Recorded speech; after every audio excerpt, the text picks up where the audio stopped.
Now, I have talked about lost media in the past. Of course, you can see my YouTube channel is just filled with nothing but lost media videos, but what separates this video from the other ones is, well, you can watch them. When you think of lost media, you always think of something you want to attain because it's lost. For example, we always wanted to see the Lost a Day with SpongeBob movie, even though it's probably going to be horrible. We always want something that we can't have, and even in the not safe for life, not safe for work lost media that I have, there's still people that want to see all those horrible, weird videos of cannibalism or people being murdered. These pieces of lost media that I'm going to talk about today, as much as you would actually want to see it, you can't because it's illegal. Yes, in today's video, we're going to discuss a few bits and pieces of illegal lost media. Now, before I start the actual list, I do have to mention a few things. Not all of these pieces of lost media are illegal to view now. At one point in their lifetime, the media was considered illegal to view, so if you did have in possession this piece of media, you would probably be arrested, so better not to have it. But there are some pieces of lost media where we can of course see it right now, some clips of it, screenshots and stuff like that. And some people even have in their possession a piece of that media that is illegal to have. Whether it's smart to admit that you have that piece of media is up to your interpretation. So with all that being said, thank you so much. Hit that subscribe button, give this video a thumbs up, all that stuff. And let's explore the hidden vaults of illegal lost media.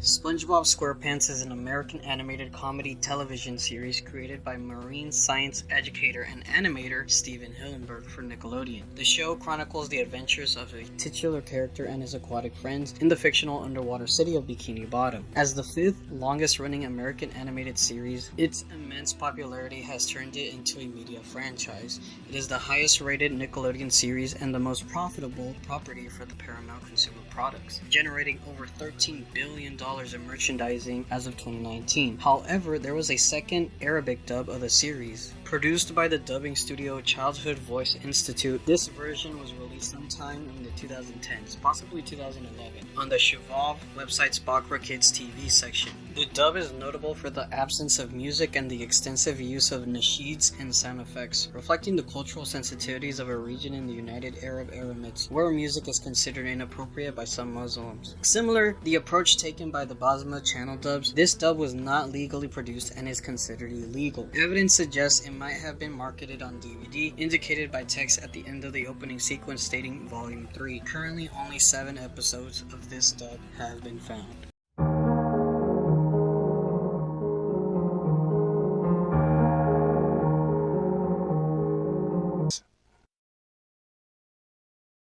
Kaya naisipan ko pong lumabas at ibigay sa inyo sa mga darating na araw, ang totoong narcolist. True Narcolist is a series of videos uploaded in April 2019 accusing Paolo Duterte, the son of Philippine President Rodrigo Duterte, of receiving money from a crime syndicate and using his brother-in-law's brother as a dummy for the transactions. The videos feature a hooded figure identified as Bikoy making these accusations against a dark background. Although all the videos have been deleted, many online citizens managed to download them before they were removed. In these videos, a hooded figure named Bikoy claimed to have formerly worked for a drug syndicate operating in southern Luzon and Visayas. He stated that he was involved in recording the monthly financial transactions of the syndicate's leaders. After leaving the syndicate to start a new life, he continued to receive death threats from them. In one of the videos uploaded on social media, Bikoy presented a document called Dara Record, which he claimed was an internal record of the funds allocated monthly to each principal of the illegal drug syndicate. Bikoy alleged that he was aware of these transactions from 2010 to 2018 and named former Davao City Vice Mayor Paolo Duterte as a major drug operator and the main principal. Purportedly receiving the largest share, the code name Polo Delta in the Taro record was said to refer to Paolo Duterte. Bikoy also implicated Agriculture Undersecretary Waldo Reyes Carpio, the brother of Davao City Mayor Sara Duterte's husband, Manasseh Carpio, as being involved in using dummy accounts for Paolo. Paolo Duterte denied these allegations, claiming the video's content was fabricated and likened it to an imitation of Senator Antonio Trillanes. This was not Paolo's first implication in the illegal drug trade, as on April 10th, another video titled Ang Totoo Narco List Episode 3 was uploaded on YouTube, in which Bicoy implicated senatorial candidate Bong Go, claiming Go was involved in the drug trade and had a dragon tattoo on his back containing the alphanumeric code of his drug transactions. Presidential spokesperson Salvador Canelo dismissed the video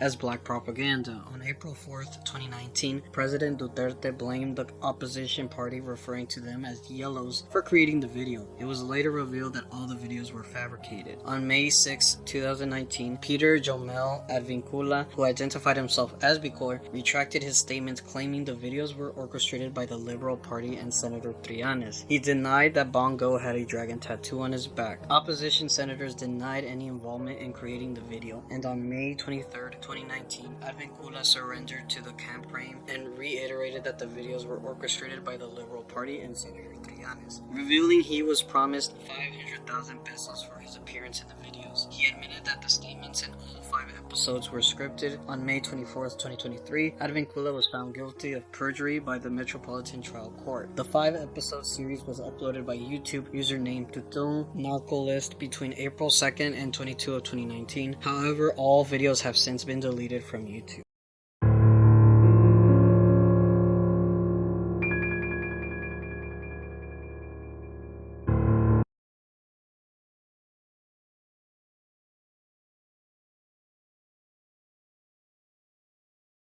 The Columbine High School shooting occurred on April 20th, 1999, resulting in the deaths of 13 people and injuries to many others. The 2 perpetrators were seniors Eric Harris and Dylan Klebold. Before the shootings, Harris, an avid player of the video game Doom, created various Doom WADs, WADs being the default package of files for the game, many of which can still be found online. He shared numerous WADs with his friends, including Thrasher.wad and RealDeath.wad. According to page 7043 of the 11,000-page Columbine report, Harris claimed he had created a level in Doom that was Columbine High School inspired, leading some to mistakenly believe that Harris and Klebold practiced the shooting in the WAD. It is rumored that RealDoom.wad was the WAD in question, but no evidence has surfaced to confirm this, and the WAD remains lost and unavailable for download. A potential lead emerged on June 15, 2019, when one of Harris's recently discovered WADs mentioned RealDoom.zip, which might be the rumored Columbine level. UAC Labs was created in 1996, 3 years before the Columbine incident, and it is said to be modeled after the high school itself. It is the only one of Harris's maps featuring enemies that attack the player. In this map, you start outside a building with only a pistol and gradually move inside where you find a shotgun. Some speculate that the map was created to help Harris and Klebold plan their attack more effectively, though this remains speculation. Most of Harris's maps are still available to play,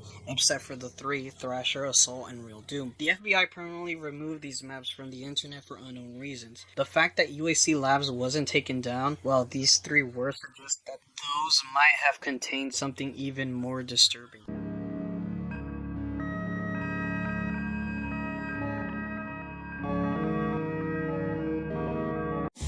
Dick, let's head to Tequila Frog's nightclub. Our first contestant today is a medical student from Iowa, and her name is Miranda. The Guy Game is a 2004 adult video game developed by Top Heavy Studios and published by Gathering for Windows, PlayStation 2, and Xbox. Presented as a trivia game show, the game allows up to 4 players to compete by answering multiple choice questions and playing minigames, complemented by live action footage of young women in bikinis on spring break. The game was led by Jeff Spangenberg, a former Metroid Prime developer who aimed to create an interactive game appealing to men. Inspired by the Girls Gone Wild series of videos, the objective of the Guy Game is to earn points and accumulate bonus points for a meter called the Flashometer. In December 2004, an anonymous plaintiff filed a lawsuit against Top Heavy Studios and the publishers, seeking an injunction to halt the release of the game. The girl who was filmed exposing her breasts in the Guy Game was a 17-year-old minor at the time of filming. She had been approached by a representative to participate and had provided a fake ID and inconsistent information on her media release form. Upon the game's release, her brother informed her that the game featured her topless, and she was unaware that her likeness was used in the game. Its promotional material or website, she sued for invasion of privacy, negligence, and emotional distress, arguing that she could not legally consent to appear in the game, making her release form void. She claimed the publishers misappropriated her likeness by failing to verify her age despite the discrepancies in her release form. In response, Top Heavy Studios agreed that she willingly participated in the contest and misrepresented her age, leading the studios to reasonably believe she was an adult. The injunction to stop distribution of the Guy game was granted at trial in January 2005 and upheld by Texas 3rd District Court of Appeals in August 2005. The court did not address whether Top Heavy had produced child pornography under Texas obscenity laws, stating the injunction was not solely based on this issue. Following the injunction, Top Heavy Studios ceased distribution of the game, protesting on their website that the man has decided that our fun and hilarious presentation of spring break revelry just wasn't appropriate for the world of gaming. Now, you of course can buy this game online or see if anyone has this, but at the same time, this is essentially CP, and why would you want that?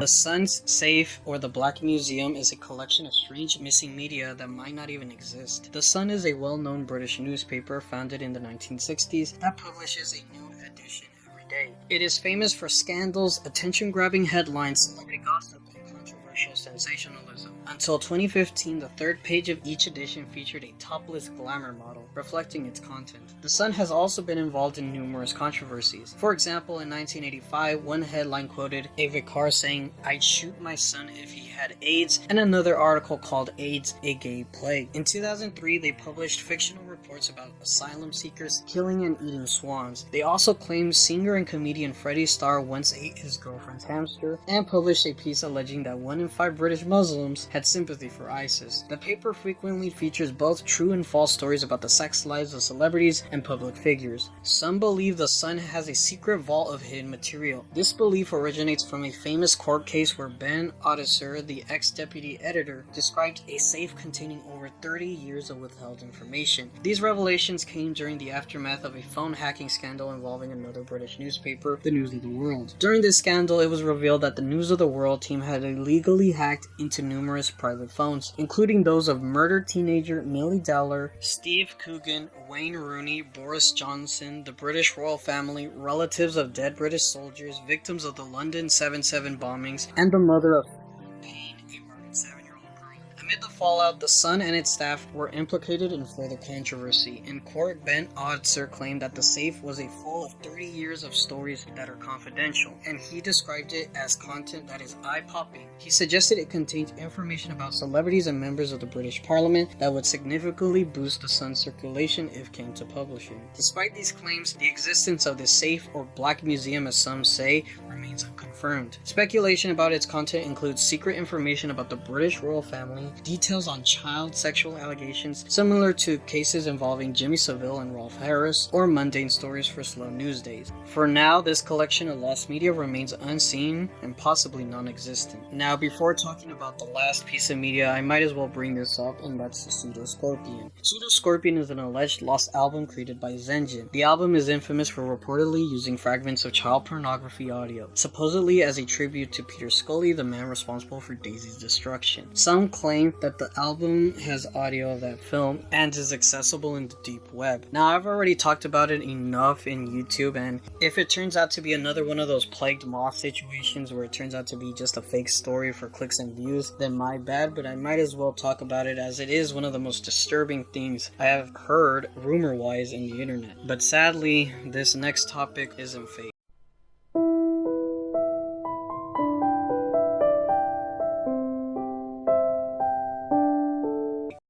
One man does know where Keith Bennett's body is hidden. His killer, Ian Brady.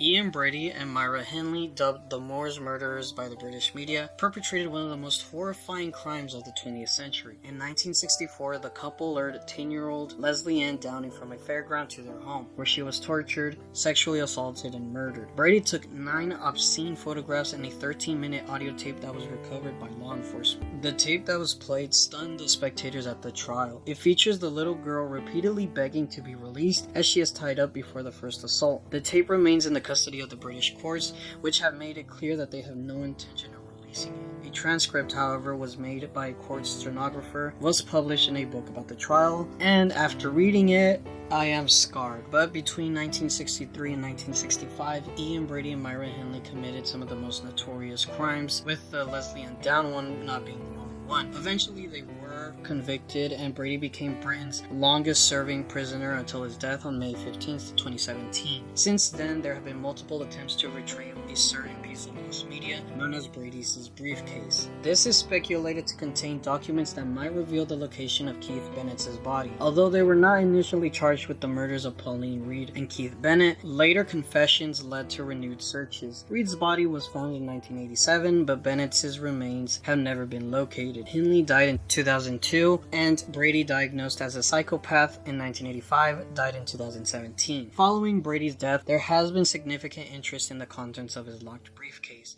which might contain information on Bennett's body. Brady's lawyer, Robin Macon, has refused to release the briefcase despite requests from both Bennett's brother Alan and the police. In 2017, Greater Manchester Police's request to search the briefcases was denied due to the lack of an ongoing investigation. Hope for accessing the briefcases was renewed with the proposed police, crime, sentencing, and courts bill, unveiled in Parliament on March 9, 2021. The bill includes provisions for the police to obtain information about the location of human remains when the suspect is deceased. This legislation could potentially allow Greater Manchester Police to access Brady's briefcase. The bill is currently in committee stage, with a report expected by June 24th. Till this day, we don't know what the briefcase entails, as the solicitor is very concerned on not trying to have that open. We don't know if there's any legal reason to it or any documentation that might ruin the case for him, but whatever it is, it might contain something new. Thank you guys for watching this video. Like, comment, and subscribe. And I really don't know how to end this video, so goodbye.